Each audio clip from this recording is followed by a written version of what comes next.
Friends, তো আজকে আমরা চলে আসলাম বাজারে, কারণ বোনরা তো আমাদের বাড়িতে ঘুরতে এসছে। আর এখানে আমরা চলে আসলাম ভাঙড় বাজারে মোমো খেতে। কিন্তু এসে দেখলাম যে আঙ্কেলটার দোকানে এসছি তার দোকান তো বন্ধ আছে, তাই আমরা চলে আসলাম হ্যাপি হ্যাপিতে। আর এখানে তো আমরা অর্ডার দিয়ে ওয়েট করছিলাম। আর এখানে তো ফাইনালি আমাদের সব খাবার দাবার চলে আসলো। আর এখানে তো আমরা দুজনকে খাইয়ে দিচ্ছি। তো খাওয়া দাওয়া করে তো বাইরে চলে আসলাম। বাইরেটাও তো অনেক সুন্দরভাবে সাজিয়েছে। আর এখানে চলে আসলাম পাপড়ি চাট খেতে। এই আঙ্কেলটার দোকানে এসেছি ভাঙড় থানার পাশে। তো আঙ্কেলটার দোকানের নাম তো সোনালি ফুচকা, খুব ভালো ফুচকা করে। তো এখানে তো আবার আমি আর বোন দুজনকে খাইয়ে দিচ্ছি।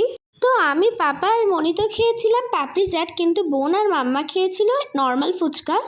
তো বোন তো এখানে ফুচকা খেয়ে রিভিউ দিচ্ছে, সত্যি ফুচকাটা খেতে খুব টেস্টি ছিল। আর এখানে তো আমরা সবাই গরমে বাইরে বসে আছি। তারপর হঠাৎ সাইডের দোকানে ক্লে দেখে আমি আর বোন তো এখানে একটা প্যাকেট ক্লে কিনে নিয়েছি। আর এখানে তো আমি আর বোন বসে বসে গল্প করছি।